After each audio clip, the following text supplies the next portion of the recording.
ici en Eretz Israël, l'exil peut être plus ressenti encore, puisque ce n'est pas une situation naturelle.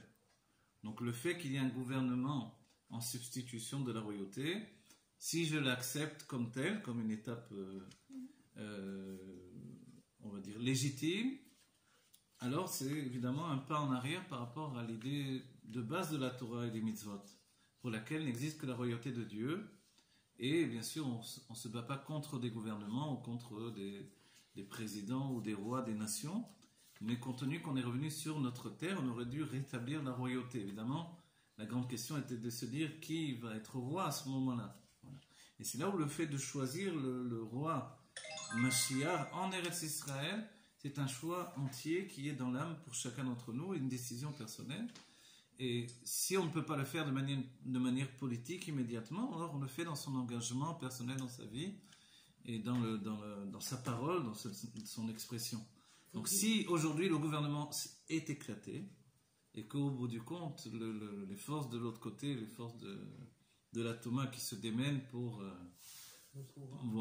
essayer de tirer encore un peu de vitalité de la Kedusha jusqu'au dernier moment, de la sainteté jusqu'au dernier moment.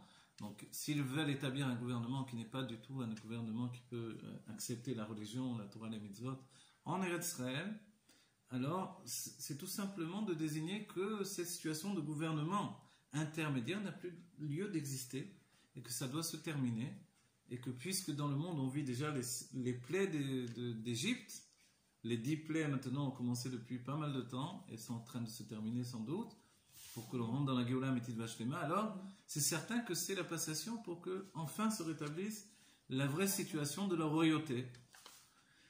La royauté du roi Mashiach, c'est tout simplement. Donc les choses se terminent, on est en train de vivre ce que l'on attendait. Voilà. Les choses se terminent, c'est le commencement de la fin.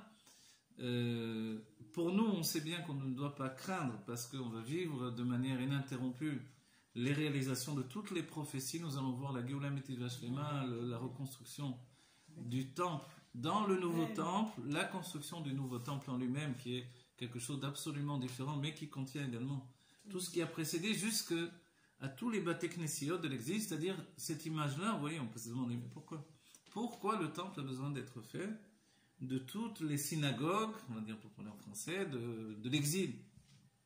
Qu'est-ce que ça veut dire? Pourquoi faire? Parce que pour nous désigner que tout ce que nous avons fait pendant le temps de l'exil a une valeur qui ne se perd pas dans le moment de la Géoula. C'est quelque chose d'important. Tout ce que l'on a établi de Torah et Mitzvot, qui est la présence de Dieu dans notre réalité, tout ça, c'est quelque chose d'unique et de merveilleux. Et ça se rajoute au Beth Amikdash. Si bien que toutes nos actions se rajoutent également à la situation de la Géoula, de ce juif de Géoula que nous allons être immédiatement. Nous allons vivre le Beth Amikdash, nous allons vivre le repas du Léviathan et du Shuraba, nous allons vivre l'aventure humaine et divine de la Géoula, dans le corps avec sa perfection absolue, un corps qui ne va plus vieillir, qui ne va plus être malade, qui va être heureux et qui va vivre de manière éternelle, qui va pouvoir dévoiler sa puissance plus élevée que celle de l'âme elle-même, et ce niveau plus élevé que celle de l'âme, c'est-à-dire que si une âme, on imagine qu'elle peut voler dans le ciel, le corps va voler dans le ciel. Si une âme peut ouvrir les portes des dimensions successives, le corps va pouvoir passer d'une dimension à l'autre, puisque ça a déjà été fait, qui plus est. Eliyahu Navi est monté jusqu'au Olam Abriya, le monde de la création avec son corps. Moshe Rabbeinu jusqu'au Olam Yetzira, au don de la Torah. Ensuite, il a continué avec son âme. Dans la Géoula, notre corps sera bien plus élevé que l'âme elle-même, laquelle va entamer également un voyage de Géoula merveilleux. Voilà, que chacun ne s'inquiète pas, comme on l'a dit déjà. Le Rabbi a dit que ceux qui avaient des projets, ils ne vont pas perdre leurs projets, ils vont réussir dans la Géoula, dans leurs affaires, dans leurs œuvres, dans leur, je ne sais pas quoi, tout ce qu'ils voudront. Et puis on va voir revenir tous ceux qui sont partis. Et nous avons tous à portée de main déjà cette Géoula, cette vie éternelle et ce bonheur éternel. L'engagement du Rabbi, c'est que nous prenions tous déjà cette habitude de la Géoula d'être heureux pour l'éternité, que nous soyons heureux avec une idée de bonheur invincible, on va dire, incorruptible. Et nos enfants, également, les enfants, les petits-enfants, ils seront dans la Géoula avec nous. Oui, bien sûr, il va y avoir un kécher immense. Un kécher, si on pose la question, et la grande question que l'on pose souvent, puisqu'on est venu dans plusieurs vies et qui va se retrouver à la Géoula, alors ça va être nous dans toutes les vies passées, on va se voir comme une famille d'âmes, avec les familles que l'on a eues dans toutes les vies. Et en fait, on s'est réincarné avec les mêmes familles d'âmes de vie en vie. Donc il n'y a pas de hasard, on se retrouve aujourd'hui avec des enfants, avec des proches, des frères, des sœurs, des parents avec qui nous étions déjà dans d'autres vies. Et ça va faire une association merveilleuse, on va voir, nous sommes tous une famille. Et dans la Géoula, on sera toujours liés les uns et les autres, évidemment, profondément, intensément. Puisque pendant des siècles, on est revenus ensemble et on a construit cette Géoula, nous dit le Rabbi, par le travail dans l'exil. Donc en fait, bien sûr qu'on reste proche et même entier. Si un enfant a fait une erreur. Même peu importe, le fait du judaïsme, c'est une âme juive avant tout. Que l'âme juive soit également, même dans une situation enfermée dans le corps d'un non-juif, qu'elle soit dans la situation d'un juif qui se rebelle contre Dieu, qu'elle soit dans un juif qui est religieux mais qui est enfermé dans sa religion. Dans toutes les situations, on a tous droit à la Géoula. La Géoula, elle est pour tous. Aucun juif ne sera en dehors de la Géoula. Donc, l'aventure humaine, c'est le plus important. L'aventure humaine, c'est de devenir un homme. Les chassidim ont toujours dit, sois d'abord un mensch, et après tu seras un chassid. Sois un homme. Un homme, c'est le projet divin. Un homme, c'est un homme de bien, un homme qui grandit, qui se transforme par son intellect, qui devient un homme meilleur. Et c'est ça notre travail. Voilà. Okay. Fait que le Rabbi nous a demandé de voter. Alors que franchement, la possibilité c'est-à-dire le choix qu'on nous donne, on n'a pas trop le choix. Alors, pourquoi le Rabbi nous a demandé toujours de voter et que finalement se dévoile que peut-être aujourd'hui... Et c'est pas notre choix en fait. Alors, l'idée de voter, même si on a envie de voter uniquement pour le Melech HaMashiach, il faut que le Melech HaMashiach se présente de manière... il faut que ce soit cette affirmation de la royauté, elle doit être entière. C'est certain qu'elle va... Voilà, il faut qu'elle soit dévoilée. On ne peut pas dire je vote pour le roi alors que le roi n'est pas dévoilé pour l'humanité entière ou tout au moins pour le judaïsme d'Eretz Israël. Donc il faut que chacun d'abord l'accueille, l'acclame, l'accepte et le roi d'Israël, donc le Mashiach, a une mission à faire. C'est vrai que c'est lui qui rassemble les exilés et non pas la Knesset et non pas le Shomer HaTzaïr, etc. Donc il y a eu un développement, un commencement de toute ce travail de rassemblement des exilés, mais il n'est pas uniquement dans le fait de venir en Eretz Israël. On en a bien conscience. Le rassemblement des exilés fait par le Mashiach, c'est le fait de ramener chacun à son âme divine, c'est ça. C'est ça Eretz Israël, d'après la Pnimut Torah, c'est l'âme divine de chacun. Et le fait de venir en Eretz Israël, c'est un voyage personnel, une décision personnelle que chacun peut prendre. Elle est harmonieuse pour certains, difficile pour d'autres. Voilà, et quoi qu'il en soit, la décision aujourd'hui, elle est de vouloir être dans la Géoula, ici dans la situation d'Eretz Israël, et de Chutz La'aretz. Et le Rabbi a souvent souligné que même en Chutz La'aretz, on peut très bien être en Eretz Israël. Donc en fait, ce qui se passe évidemment en Eretz Israël, ça concerne tous les Juifs du monde entier. Et pas simplement les Juifs qui se passent ici. Et c'est ici que on va avoir le Beth Amikdash et apporter notre Korban Pessah cette année. Donc on ne sera pas forcément tous ici.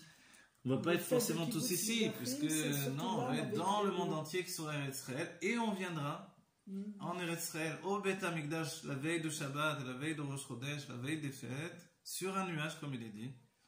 Le nuage, c'est le fait qu'on va voler dans le ciel, c'est qu'on sera totalement libéré de l'enfermement de la matière. Et nous ferons les fêtes et la joie de Pessah. Déjà, il faut s'imaginer à Jérusalem avec tout le peuple juif, avec cet immense Beth Amikdash. Il y aura Pessah. D'abord, il y aura le Korban Pessah que l'on va apporter. Pessah, c'est la fête de la sortie d'Égypte. Au moins, ce premier Pessah, il aura l'éclat de la sortie d'Égypte. Et ensuite, Pessah va s'englober dans la festivité. Alors, on verra en attendant. En tout cas, on ne mangera pas du cochon et du lait réuni. Donc, voilà. On le mangera du cochon peut-être au moins une fois pour faire ce travail, puisque Chazir Lachon Narzor, mais c'est aussi une image que même Esav lui-même va faire tchouva, il revient à son judaïsme puisqu'il était juif au départ et puis il est Yehudi Moumar, alors il revient un juif qui est renégat. Ça va faire beaucoup de monde. Il y a les Bnei Moshe également, ceux qui ont été créés par la parole de Dieu qui vont venir. Il y a toutes les tribus les 10 tribus qui vont revenir également. Et il y a également tous nos Gilgulim. C'est pour ça qu'on a besoin du monde entier pour caser tout ce monde-là. Et la terre sera une terre, un immense jardin, on verra d'un bout du monde à l'autre, et on sera dans le bien absolu, on sera dans un monde de bien, de bonheur, il n'y aura plus de mal, on aura une projection. Mais non, je vous dis que des mensonges, ça fait peur. Ah oui, maintenant ça fait peur. Ce qui fait peur, c'est aujourd'hui, c'est la mort, la maladie, c'est les choses. Mais quand je pense à nos petits-enfants... Mais vos petits-enfants, ils sont dans la guerre. Comment ce passage va se faire dans leur... Il va se faire de manière harmonieuse. N'oubliez pas que... Surtout ceux qui n'ont pas... Le Rabbi a répondu à cette question-là. On vit avec une lettre du cerveau qui est en action. Le Aleph. Dès que se rajoute le bête, on a des possibilités de connexion entre l'âme divine et le cerveau d'un niveau qui est infiniment plus merveilleuse. Et guillemets, etc., etc. Quand on va utiliser pleinement son cerveau, tous les enfants, les petits-enfants, etc., tout le monde, alors ça va être une autre aventure humaine et divine qui va se passer. C'est complètement autre voilà. chose. Et ça, ce bonheur, il ne faut pas avoir peur de la Géoula, parce que c'est le bien absolu. Comme que Dieu préserve, on ne doit pas avoir peur une âme qui a quitté ce monde matériel. Dans la Géoula, on va vivre un bonheur absolu. Et ce bonheur absolu, c'est un bonheur de l'âme et un bonheur du corps, dans tous les bienfaits du corps. En fait, tout ce qu'on est en train de vivre actuellement, tout ce que l'humanité est en train de vivre, c'est un avant-goût. C'est un prélude à la Géoula. C'est de voir, comme nous demande le Rabbi, de voir le bien en tout, parce que tout est bien. Et tout est une indication pour nous montrer que, en fait, tout ce voile est en train de partir. Exactement. Et c'est juste merveilleux, quoi. Ça nous donne... Le voile est en train de disparaître, voilà. Et tout ce qui était notre réalité, qui était dur comme fer, et l'idée même que rien ne pouvait changer, est en train de voler en éclats. C'est magnifique. Voilà. Donc, comme au Moyen-Âge, où ils attendaient tout à coup que tout va changer, etc., et qu'il y a eu un affolement général dans l'humanité, et même dans le judaïsme, aujourd'hui, confronté à ce moment de Géoula dont on a tant parlé, voilà qu'on voit que le monde entier est pris dans une panique et que finalement le monde entier devient tout petit. C'est un monde qui s'enferme, qui se recroqueville sur lui-même et chacun a peur de la même peur. Les gens ont beaucoup retrouvé voilà. Et se dévoile un engagement humain et un dévoilement. L'humanité est en train de rejaillir au sein même de l'humanité parce que confronté, comme on dit pour nous, à Yom Kippour, c'est à la vie et à la mort. À ce moment-là, tu dévoiles le meilleur de toi-même. Voilà. Tous ces pays qui ne vivaient pas forcément en guerre, qui ne vivaient pas forcément en situation de pression constante, qui étaient dans l'opulence, comme l'Italie par exemple, un lieu de bien-être absolu, de manger bien, vivre bien, s'amuser, etc. Faire tout ce que l'on peut faire en Italie, et tout à coup, voilà.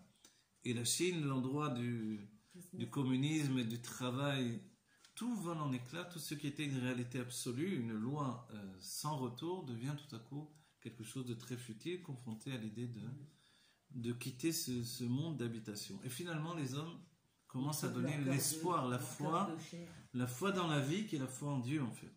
Donc il est évident que tout ça, c'est pour la Géoula Métivash Lema qui va se réaliser immédiatement.